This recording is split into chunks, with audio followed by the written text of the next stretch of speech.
wrong about this, my religion says I'm going to hell. Mm. But ultimately, I held on to what I was experiencing as opposed to what I was taught. And as a result, all of life to some extent began to open up for me. And I'm thinking that I'm just going to continue to grow and evolve from there in my spiritual awakening journey. Well, it was late 2022. I'm now having another dark night of the soul. I didn't have it on my calendar. No one sent me an email. No one, like it was, what is this?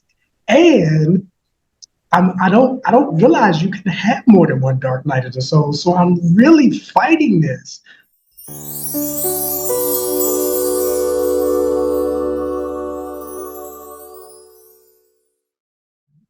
Hello, everyone.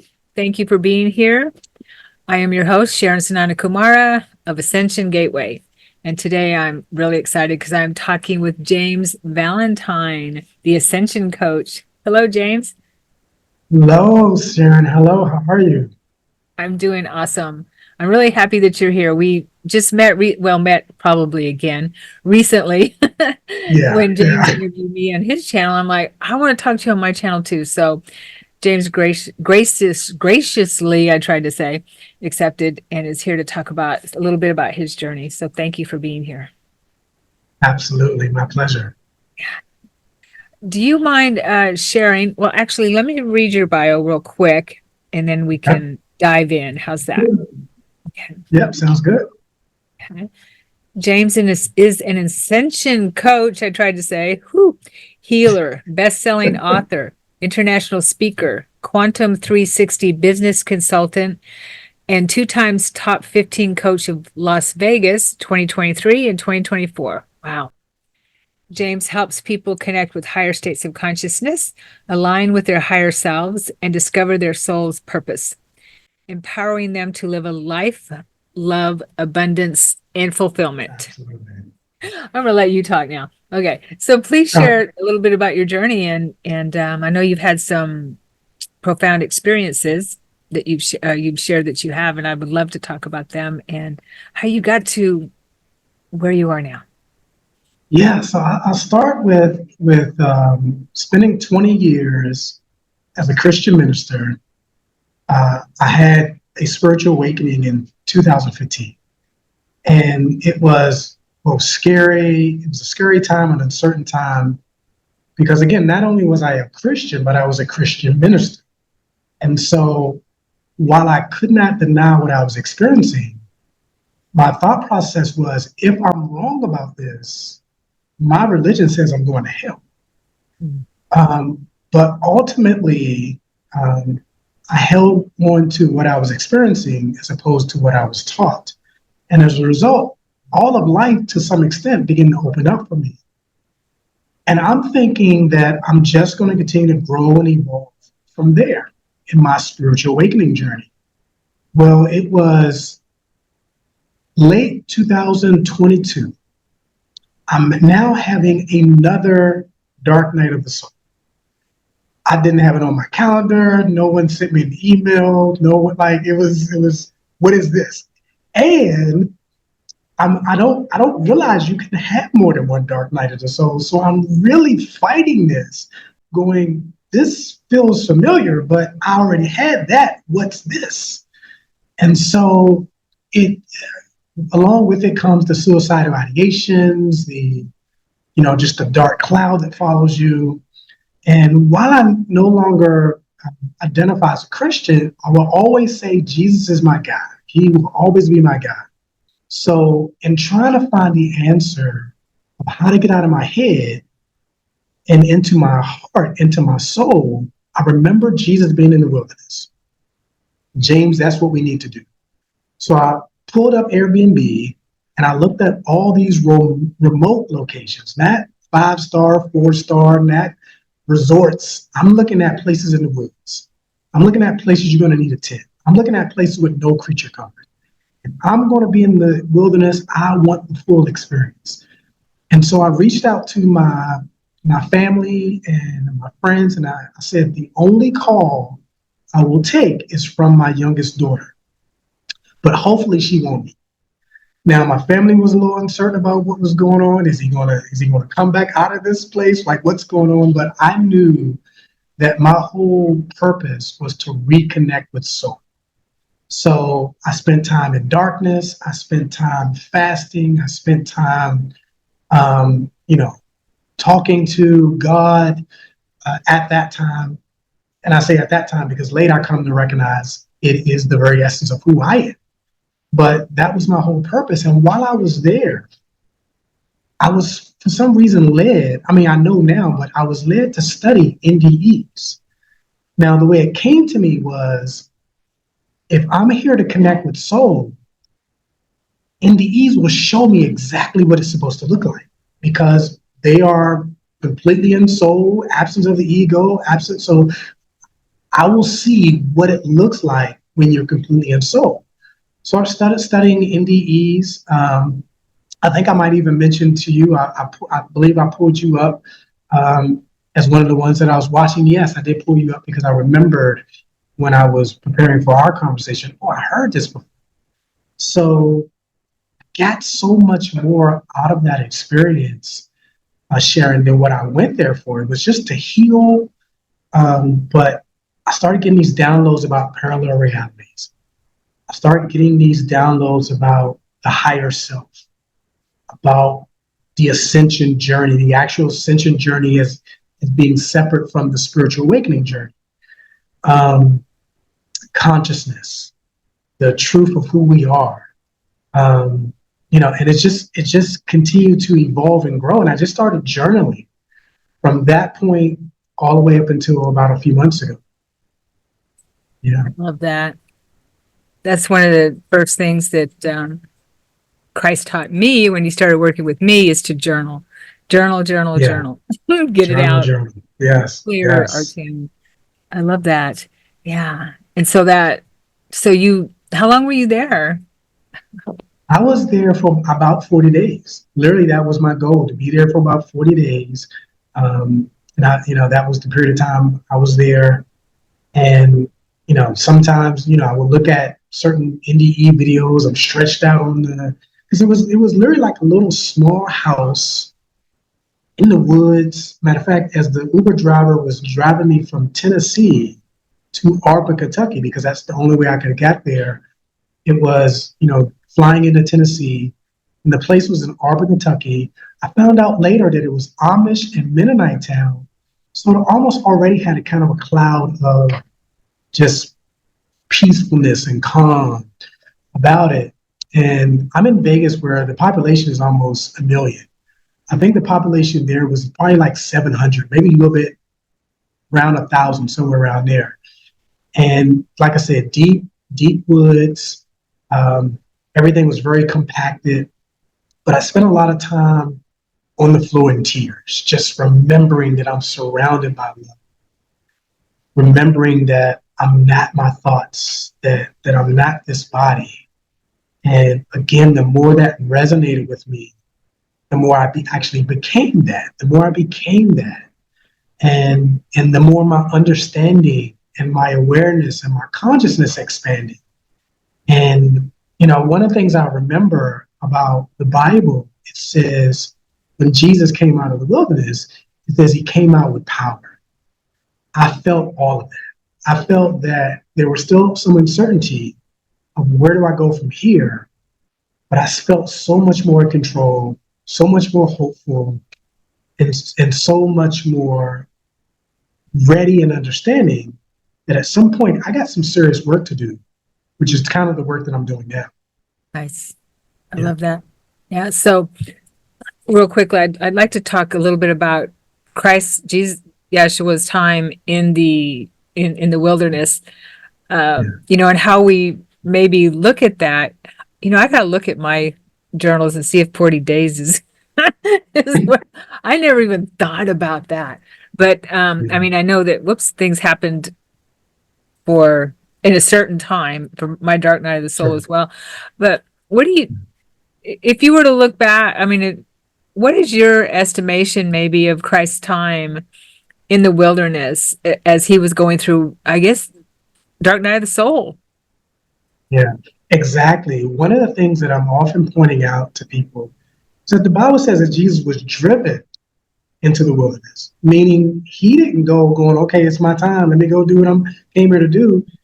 He's Mhm. driven. That means he's kicking and screaming to some degree as he's like, I don't want to deal with this. I don't want to, this is what I got to do, et cetera, which again, I resonate with. And for me, it wasn't that so much a physical experience that he was having as much as it is a mental experience. And even when we talk about temptations, temptations is something that has a strong pull on you, right? Like it's I want to do this, but this is not the right thing.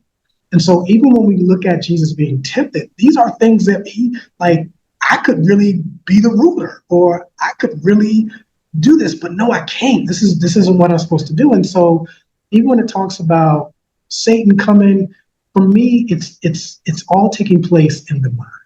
It's all Right. taking place, and I'm not minimizing anyone's experience who believes that that was an actual experience, because it can still be a mental experience and be an actual experience.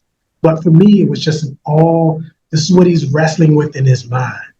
Um, and that's kind of what that experience represents for me. Him overcoming, again, resonates so strong with me, overcoming his mind, Yeah. The ego, perhaps, overcoming the ego. Exactly. and I think about that too when I look at that, what his experience, and I reflect on it a little bit, trying to be seeing his shoes as much as I Yeah, can. yeah. Um, and maybe he was given a choice. Do you want to continue on this path, knowing that this is what's going to happen, or can we buy you off, kind of thing? You know what I mean? With power and riches, and king of the this world, World, yeah, material yeah, world, yeah, right? Yeah. yeah. And so that's kind of because we kind of do that here, don't we? Absolutely, absolutely. It's funny. One of my pre-birth memories was one of my spirit guides, telepathically, no words. I'm seeing a house that's run down, and I'm seeing this very opulent house. And telepathically, I'm given the choice to choose which path I want to take. And true to my personality, even to this day, I was like, I'm gonna do it. And it was probably, and I won't remember any hesitation. It was like, I want the rundown house because I felt that I could overcome it. Mm. Now, Sharon, I cannot tell you how many times I thought about that moment. It was like, why didn't I pick that more opulent house, that easier path? but but that was I was like, that's the direction I'm going to go. I can overcome it, and yeah, and that's and it's really still to some degree my personality to this day, believing that I can overcome whatever shows up. But I was talking to my higher self recently, like I was pretty arrogant. I'm toning that down. So I don't want that kind of experience and character anymore. So yeah. Yeah. So I guess we're turning in our rundown house into the opulent house as we move up. Yeah, like yeah, that's the challenge, and that's part of I love challenges, and for me it was embracing the challenge of overcoming that. And I give you even two examples in my personal life. I'm scared of heights. If my daughter, and I realize I still have this because my daughter pushed me on a swing some years ago, and I was like, hey, sweetie, wait, let's let this down a little bit. But being scared of heights, I've jumped out of airplanes when I was in the military. Yeah. And I can't swim. But on three different occasions, one time in Jamaica, I went snorkeling for like 1 second. I like let go of the thing and like, but another time I jumped off the diving board thinking that I would come back up around 5 feet. I came up more than 5 feet. So I had to go back down under. But that's the mentality that I had in that moment, that bring the challenge on. But I'm done. You I'm know, done. yeah, facing our fears is one of the most exhilarating things ever because Yeah. yeah, it's just amazing when we do that. And then we're thinking, what was I so afraid of kind of thing. I've done it. True, I can move on to true. something else now. Get through Absolutely. it. So you Absolutely. talked about parallel realities there briefly, and I would love if you could share what you experienced with that. Yeah, it's so fascinating to me because that was something that came to me again while I was there. And for some reason, I got a hold of a book called, last name is Dobson. It came to me in a dream first, and then I came across his material, Parallel Realities of Self. And I didn't go through the whole book, but I was repeatedly getting downloads around that. And I remember while I was there, Sharon, in the bathroom, I was looking for an outlet. I don't know if I had my clippers with me to plug in something. I tore that bathroom up maybe 3 or 4 times. And this is a small area. It's not like I'm all over the place. One day, there's an outlet right in front of me. And I'm like, and I have been studying it a while before then, but this is what I know about parallel realities. And this is even science. Science says we experience reality very much like a flip book or very much like a reel in a projector. There's the frame, there's a space. We experience still pictures that are moving, that our brain processes as movement. So as I'm moving my hands around, this is one reality. This is one. This is another one. This is another one. This is another one. But we experience it as me just moving my hands around. I remember when I came back, one of the things that my higher self showed me cars on the road at one point. And it literally gave me the vision to see a car in this moment, a car in this moment, a car in this moment, a car in this moment, as it's going like this.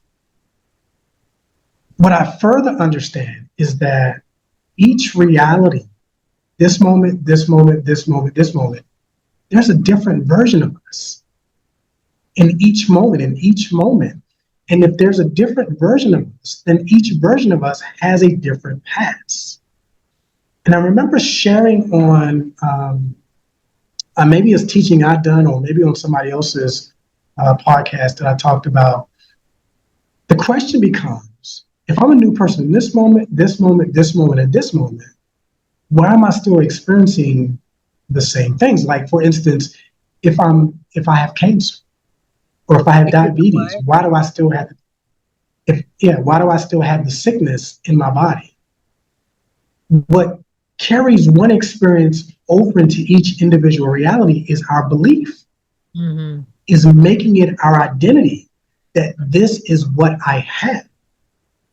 But I can tell you, having worked with 2 clients that had cancer, that no longer have cancer, that once you begin to identify that this is who I am, or this is, in this moment, that's its own moment, but this is who I am in this now moment, there's the opportunity to be free, right? There's the opportunity to release the old stories. But as you know, we carry those stories into each reality, and it becomes our experience.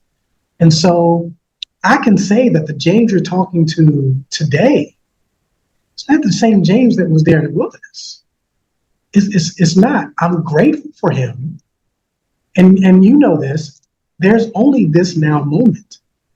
So he's still there experiencing that. And I can tap into his memories, but I'm not him. And here's the other thing that trips people up.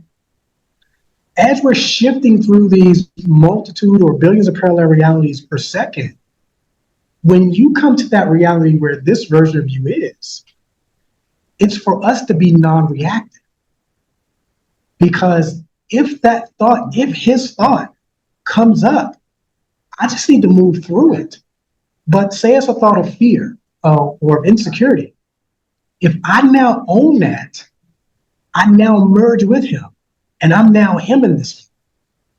But if I just move through it, it's just, and it's the same things that people tell us, that the therapists tell us, coaches tell us, spiritual teachers tell us, just allow yourself to feel what you feel and just let it move through you.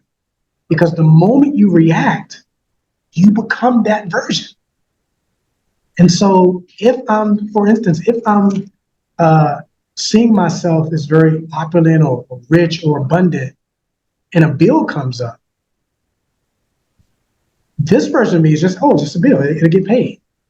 That version, like, oh my God, where's the money? So I gotta be careful that I don't transition back into that version in that reality, and that I maintain this reality. Hopefully that makes sense. Oh, it makes total sense. Yeah, you don't want to Yeah, drag the past, the old you, but into the current. exactly. Yeah, and Exactly. then you're in It's that loop. You're in that loop. right. I've You're seen in the that loop. loops. The loop, yeah. Right. Absolutely. And I at times I will stop and say, I'm grateful. You know, I speak to that version of me. I say, I'm grateful for you. I'm compassionate toward what you're going through.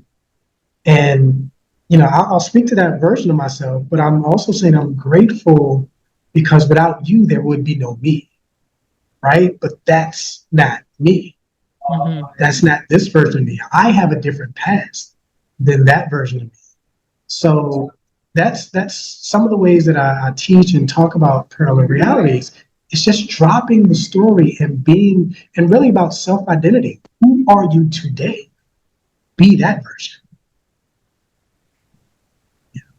I love that. Yeah, that makes total sense. You know, the work I do is bringing the uh I guess you could call them parallel realities, but the fragmented parts of our soul that are still stuck in those loops that we are hanging on Absolutely. to, right? But we Yeah. don't even know we're hanging on to them from because we don't take the time to dive in and understand like what you're teaching us right here.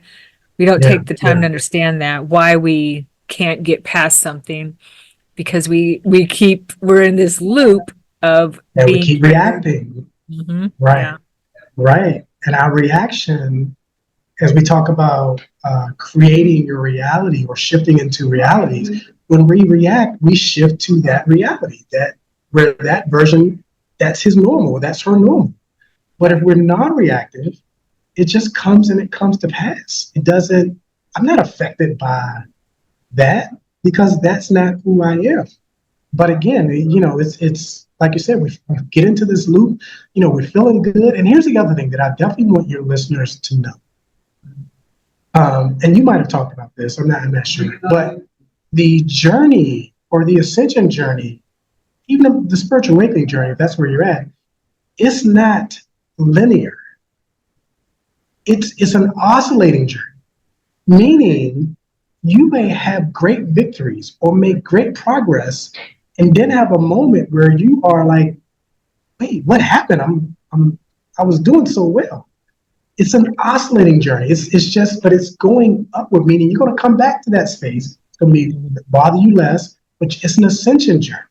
So it's again being non-reactive in those moments, or at least giving yourself grace in those moments, remembering, oh, this is just a part of the process.